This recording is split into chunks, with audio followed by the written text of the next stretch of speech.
J'ai vendu plus de 200 000 livres papier sur Amazon KDP. Et j'en ai tiré 7 concepts, 7 idées que j'avais envie de te transmettre dans cette vidéo. Si toi aussi tu veux que tes livres deviennent des best-sellers, c'est la vidéo qu'il te faut. Mais avant ça, n'oublie pas, si tu débutes sur Amazon KDP, tu peux cliquer sur le premier lien qui est juste en bas en description. C'est ma formation offerte pour réussir sur Amazon KDP. Allez, c'est parti pour la vidéo. J'ai vendu plus de 200 000 livres papier sur Amazon et du coup, j'en ai tiré 7 leçons, 7 choses que j'aimerais vous partager aujourd'hui.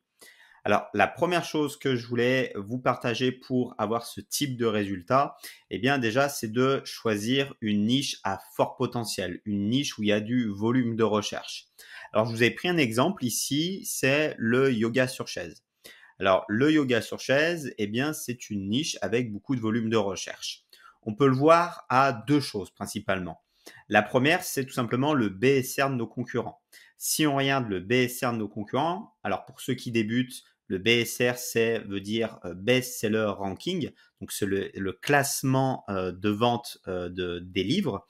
Et du coup, plus le BSR il est bas et plus ça veut dire que le livre vend. Donc, si vous avez plusieurs concurrents qui ont un BSR bas, ça veut dire qu'il y a beaucoup de monde qui achète ce type de livre-là. Donc, le yoga sur chaise, on a, voyez, un concurrent ici qui est dans le top 1000. On en a ici dans le top 2000, dans le top 5000, dans le top 10 000. Voyez, en fait, on en a plusieurs qui sont bien classés. On en a plusieurs qui sont dans le top 5000. Moi, en principe, c'est ce que je regarde. Je regarde qu'il y ait au moins 3-4 concurrents qui vendent beaucoup, donc qui soient classés dans le top 5000, qui vendent plusieurs fois par jour. Ça, c'est la première méthode. La deuxième méthode, c'est de regarder tout simplement le volume de recherche sur ce mot-clé-là.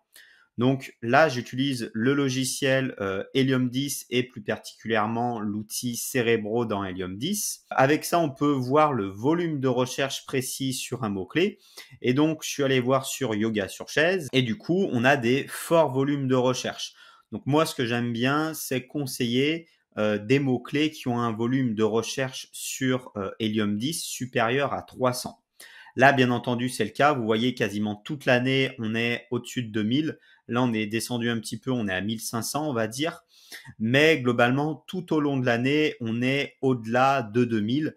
On va dire en moyenne, allez, même si on reste sur une moyenne basse à 1500 en volume de recherche, on est bien au-dessus de l'objectif de 300 que je vous annonçais. Donc ça, c'est la première leçon. Je vous conseille finalement de choisir des niches à fort potentiel. La deuxième chose, mon deuxième conseil, et ça, c'est une erreur que j'ai beaucoup fait au début, et d'ailleurs la première aussi, la première aussi, je choisissais au début quand j'ai commencé sur Amazon à publier des livres, des niches qui avaient pas assez de volume de recherche, pas assez de potentiel. La deuxième erreur que je faisais à mes débuts, c'était de publier trop de livres. Et là, je vous ai pris un exemple flagrant. Là, c'est une personne qui a fait des carnets de mots de passe. Donc, c'est un carnet à remplir, à compléter, où la personne, eh bien, elle va noter tout simplement ses mots de passe pour pas les oublier. Eh bien, cette personne-là, elle a fait une multitude de livres sur la même thématique, avec le même type de couverture. Donc, on a une couverture avec des animaux et puis de la jungle. On est sur le même thème et vous voyez encore des animaux de la jungle, des animaux de la jungle. On a surtout, vous voyez, des oiseaux, des perroquets. Vous voyez, on en a plusieurs avec des perroquets. Donc ça, pour moi, c'est une erreur et c'est une erreur pour plein de raisons. Alors, la première raison, c'est que quand on va publier trop de livres, on va avoir du mal à se concentrer sur chacun de nos livres. On va avoir du mal à faire de la publicité, on n'aura pas le budget nécessaire pour faire de la publicité, on va faire des erreurs à l'intérieur, etc. Parce qu'on va vouloir trop publier. Donc ça, pour moi, c'est une première erreur. La deuxième erreur qu'a fait cette personne-là, c'est qu'elle a publié sur la même niche avec le même type de thématique finalement, où là on est sur des animaux de la jungle. Et bien ça pour moi c'est une erreur parce que cette personne-là elle va disperser ses efforts, elle va disperser ses ventes sur plusieurs livres. En fait elle va avoir chacun de ses livres qui va vendre une fois de temps en temps. Par exemple, je sais pas, ce livre-là, alors je suis pas allé voir dans le détail, mais peut-être qu'il y fait une vente par mois, puis celui-ci peut-être qu'il fait une vente par semaine, puis celui-ci peut-être qu'il fait deux ventes par mois, etc. Ce qui aurait été plus malin pour elle, c'est d'avoir toutes ces ventes sur un seul livre.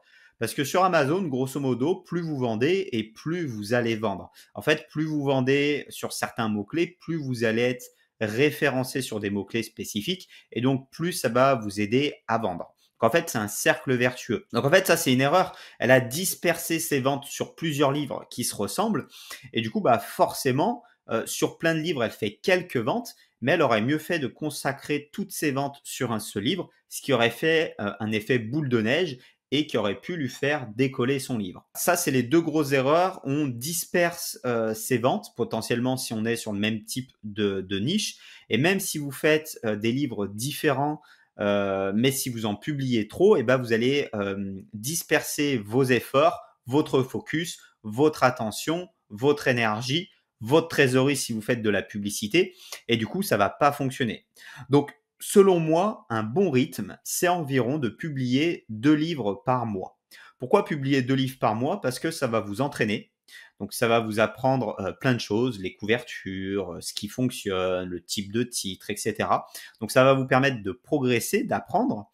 Mais vous allez pouvoir quand même vous concentrer sur quand même de la qualité, faire un livre qualitatif, ne pas vous louper sur certains points, et puis pouvoir suivre ces livres, faire de la publicité dessus, avoir assez de budget pour tester ces livres-là. Vous allez pouvoir mettre 100 € de publicité sur le livre quand vous le lancez pour le tester, etc., etc. Donc ça, c'est un bon rythme selon moi. Après, vous pouvez peut-être en publier un peu moins si vous avez peu de temps, si vous avez un travail à côté, etc. Peut-être que vous en publiez que un par mois, pourquoi pas. Vous pouvez, si voilà, vous avez beaucoup de trésorerie, vous avez beaucoup de temps à consacrer, peut-être en publier 3 par mois. Mais ce qu'il faut pas faire, c'est en publier 20 par mois. Ça, c'est une erreur. Voilà, vous allez en publier trop, vous n'allez pas arriver à vous concentrer dessus, ça va pas fonctionner. Moi, c'est vraiment une erreur typique que j'ai fait au début. Je publiais trop et du coup, ça ne fonctionnait pas parce que bah, j'avais tous ces petits livres qui me rapportaient quelques centimes, quelques euros par mois. Ça ne fonctionne pas. Et donc, il faut mieux se concentrer sur quelques livres. Une autre erreur pourrait être de se dire, bah, moi, je vais publier un livre tous les 2 ans. Bah, là, c'est une erreur aussi parce que finalement, vous n'allez pas assez apprendre, vous allez pas assez essayer, expérimenter et du coup, vous allez probablement également pas y arriver. Donc voilà, un bon ratio, tenez 2 par mois, selon moi, c'est un bon ratio. Voilà, c'est pas un chiffre exact. Comme je vous disais, vous pouvez peut-être en faire 3, peut-être un par mois, peut-être un tous les 2 mois à la limite. Un tous les 2 mois, pourquoi pas. N'oubliez pas que pour avoir ce rythme-là, vous avez plein de solutions. Vous pouvez écrire vous-même. Vous pouvez utiliser des outils pour gagner du temps comme l'intelligence artificielle. Bien entendu, vous pouvez déléguer aussi certaines parties de votre ouvrage ou même la totalité avec des prestataires que vous pourriez trouver sur ComeUp ou Fiverr, par exemple. Leçon suivante que je voulais évoquer avec vous, c'est le titre. Le titre sur Amazon, c'est extrêmement important. Alors déjà, il faut qu'il soit visible sur la couverture. Ici, vous voyez, le titre, il est visible. On a des couleurs qui ressortent bien. Il est gros, il est visible.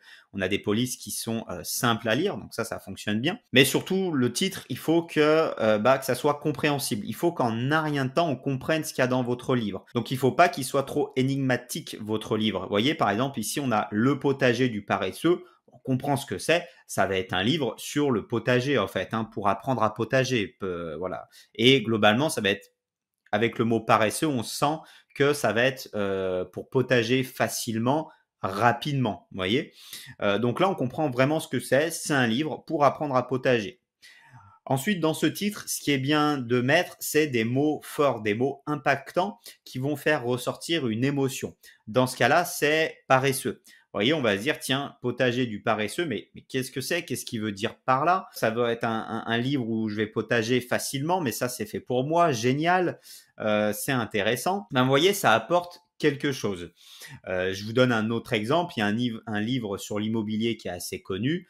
Il s'appelle Investir intelligemment, quelque chose comme ça, ou investissement locatif intelligent. Vous voyez, en fait, le mot fort, ça va être intelligent, qui fait dire, ah tiens, c'est un livre pour moi, moi aussi j'ai envie d'investir intelligemment. Vous voyez, c'est un livre c'est un titre, un mot qui va vous marquer. Donc, essayez de faire ressortir ça. Alors, il y a plein de moyens pour le faire ressortir. Essayez de faire ressortir, en fait, finalement, une émotion. Essayez de marquer le lecteur avec un mot. Voilà, donc ça, vous pouvez le faire apparaître dans votre titre, c'est très bien, ou à la limite, dans votre sous-titre. Donc, si je résume, un titre, c'est compréhensible, C'est écrit gros au milieu de la couverture, bien visible, bien compréhensible. On comprend ce qu'il y a dans notre livre et on a un mot fort ou une phrase forte dedans qui nous fait voilà, ressortir une émotion. Leçon suivante que je voulais évoquer avec vous, eh bien, tout simplement, c'est la qualité de la couverture. La couverture, elle doit être belle, ça doit être important, une bonne couverture pour votre livre. Passez du temps sur votre couverture.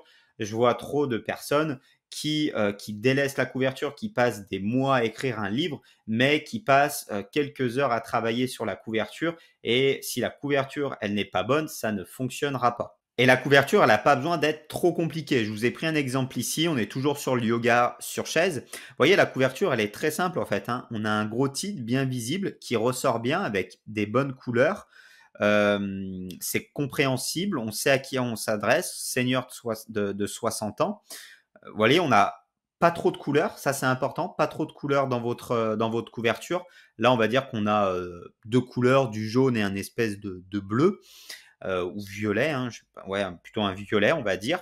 Donc, deux couleurs, un gros titre bien visible, une police qui est claire. On n'a pas trop de police, ça c'est important. En principe, il faut 2 ou 3 polices. Là, c'est le cas, on a 2 ou 3 polices, pas plus. On a des arguments marketing, routine de 10 minutes, défi 28 jours. On a un petit élément graphique ici, édition en couleur, ça c'est bien aussi, grand format. Vous voyez, on a quelques arguments marketing, 3-4 arguments marketing, un gros titre bien visible, la cible, et voilà, et ça marche finalement. Donc, il n'y a pas besoin de faire une couverture trop compliquée. Je vois beaucoup de personnes au début qui essayent d'ajouter des effets complexes, etc. Vous n'avez pas besoin de ça.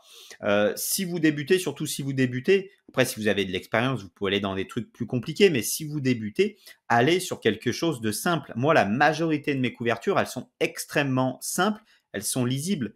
Prenez cet exemple-là, il est très très bien, simple, efficace. Donc les grandes thématiques pour réussir une couverture, un gros titre bien visible, une police simple à lire, 2 ou 3 polices maximum, 2 ou 3 couleurs maximum, un élément graphique, des arguments marketing, et il faut que la police, elle soit simple, mais travaillée. Donc, il faut y passer du temps. En fait, dans la simplicité, des fois, c'est difficile, et du coup, il faut y passer du temps. Certainement que cette personne-là, elle a vraiment réfléchi pendant plusieurs heures, probablement, sur le choix de sa police, sur son élément graphique, sur les éléments marketing à mettre, sur les couleurs, vous voyez. Elle s'est certainement posé les questions, quelles sont les meilleures couleurs pour ma couverture, etc., etc. Donc, dans la simplicité, on a aussi beaucoup de travail. Une couverture, moi, mes couvertures, elles sont très, très simples et pourtant, j'y passe plusieurs jours dessus parce que voilà, je réfléchis à ce qui est le meilleur pour ma couverture. Conseil ou astuce suivante que je voulais évoquer avec vous, c'est bien les commentaires et l'importance d'avoir des bons commentaires. Les commentaires, c'est extrêmement important. Amazon nous dit que plus vous avez de commentaires, plus vous allez vendre et notamment jusqu'à avoir 8 commentaires 5 étoiles. Donc ça, c'est extrêmement important d'avoir rapidement des bons commentaires et d'en avoir au moins 8. Donc c'est ce que nous dit Amazon. Donc bien entendu, en fait, ce que veut dire par là Amazon, c'est que c'est mieux d'avoir un commentaire que 0, c'est mieux d'avoir 5 commentaires que 0, c'est mieux d'avoir 8 commentaires que 3. Par contre, la différence entre 12 commentaires et 8 commentaires, c'est quasiment la même chose. Il n'y a pas une énorme différence en termes de conversion par rapport à ça. Voilà, donc votre objectif, c'est à peu près 8-10 commentaires. Quand vous avez ça, eh bien, c'est très bien. Donc, pour avoir des commentaires positifs, déjà, il vous faut un bon livre. Il vous faut un livre qui soit de qualité finalement, hein, à l'intérieur, etc. Il faut que ce livre il corresponde à ce qu'attend le client. Donc, il faut aussi pas mentir. Je vois beaucoup de personnes qui rajoutent des choses sur la couverture ou dans la description mais qui sont fausses. Donc, bien entendu, si vous faites ça, le client ne sera pas content. Il faut apporter aussi de la valeur sur votre livre. Donc là, la personne, vous voyez, elle a fait un livre, mais elle a également apporté en plus, vous voyez, en bonus des vidéos d'explication sur le yoga. Donc là, c'est très bien, elle a apporté de la valeur supplémentaire. Probablement que le client, il ne s'y attend pas à cette valeur et du coup, il va être surpris positivement et du coup, il va certainement mettre un commentaire positif. Voilà, s'il est content, ça va se traduire par un commentaire. Globalement, des commentaires, vous allez en avoir peu. Vous allez en avoir en moyenne 1%.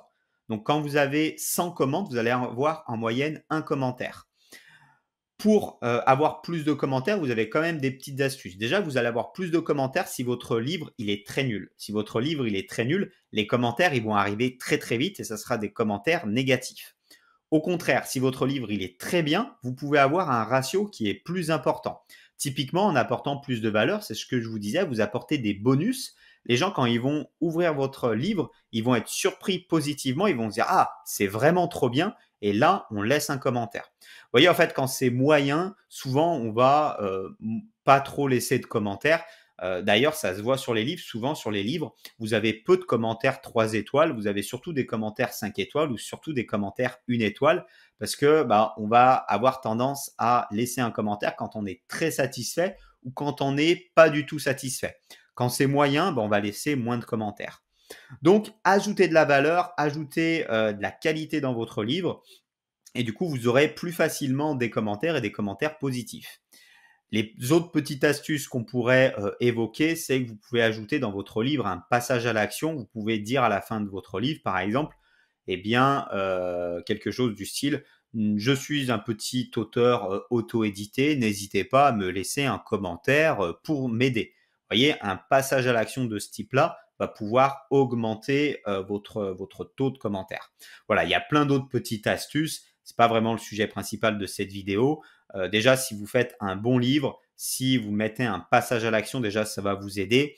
Allez, je vous donne une dernière astuce. N'hésitez pas à utiliser KDP Select. KDP Select, ça vous permet de faire des promotions sur votre livre et de faire des promotions en livre gratuit. Ça va vous aider pour votre lancement. Vous mettez votre livre en gratuit pendant le lancement. Donc, c'est uniquement pour les e-books. Vous mettez votre e-book en gratuit sur le lancement et ça va vous permettre possiblement d'avoir quelques commentaires positifs rapidement grâce à ça.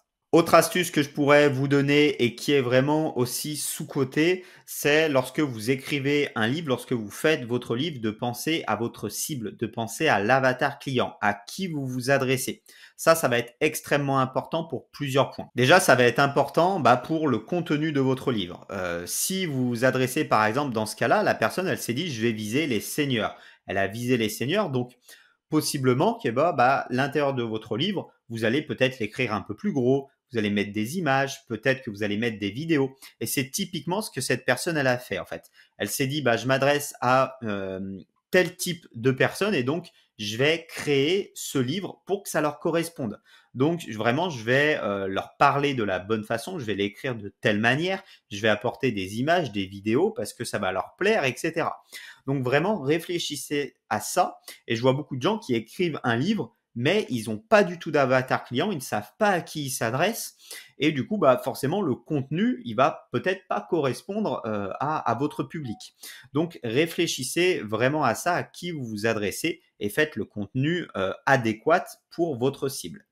La deuxième chose qu'il va y avoir, c'est que si vous n'avez pas d'avatar client, ça va être très dur de vendre votre livre pour plein de raisons. Rien que pour la couverture. Sur la couverture, voyez, on l'a mis là, pour seniors de 60 ans. Vous allez donc cibler vraiment une cible de catégorie. Vous allez mettre, par exemple, ici, on a mis des défis, des routines qui s'adressent à ce type de personnes-là. Donc ça, c'est très important. Ça va être très important pour votre titre, pour la description. Ça va être très important également pour les publicités que vous faites, pour les mots-clés que vous mettez. Donc, ayez vraiment une cible, un avatar qui est vraiment défini. Et du coup, ça va vous aider pour toutes les étapes de votre livre, dans la construction, mais aussi dans la promotion de votre livre. Très important. Dernière astuce que je voulais évoquer avec vous, bien entendu, c'est de faire de la publicité. Il y a quelques années, quand j'ai commencé, la publicité, c'était pas indispensable. On pouvait vendre sans publicité. Aujourd'hui, c'est beaucoup plus complexe, beaucoup plus difficile. Donc, j'ai repris l'exemple du yoga sur chaise. Là, par exemple, cette personne, elle a fait une publicité vidéo. Donc, ça, c'est très bien. On a des bons rendements sur les publicités vidéo à l'heure actuelle. Et du coup, ça peut être une bonne solution. Il y a plein de styles de publicité. de la publicité sur des mots-clés, de la publicité sur des produits, de la publicité sur votre marque, des publicités vidéo, etc.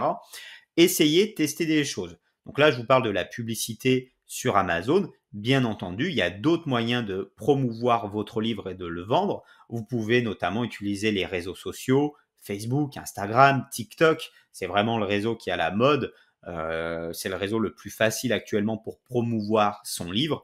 Eh bien, n'hésitez pas à vendre votre livre. Encore une fois, c'est une erreur que j'ai fait au début et c'est une erreur que je vois beaucoup de personnes. C'est des personnes qui passent du temps et du temps à créer leur livre, à le faire, à le mettre en ligne, à choisir les mots-clés, à faire la description. Mais en fait, elles passent très peu de temps à faire eh bien, tout simplement de la promotion, à vendre leur livre. Et pourtant, c'est le plus important. Moi, j'aime bien dire que c'est la partie immergée de l'iceberg. Donc, en fait, la vente, c'est 80% de vos efforts finalement. C'est le plus important, c'est la vente. Si vous ne vendez pas votre livre, il ne se vendra pas tout seul, ou en tout cas, il y a peu de chances que ça arrive. On peut toujours tomber sur une exception, bien sûr, mais c'est difficile de vendre si vous ne faites pas de promotion sur votre livre. Voilà un petit peu pour ces 7 conseils que j'avais envie d'évoquer avec vous. C'est 7 conseils que j'ai compris avec le temps, 7 clés, 7 astuces qui sont arrivés avec le temps. Je n'ai pas compris ça forcément tout de suite. C'est cette chose que je vous conseille de mettre en place si vous voulez avoir de bons résultats sur Amazon KDP. Voilà, j'espère que cette vidéo, elle vous aura plu et je vous dis à bientôt. Du coup, allez, ciao!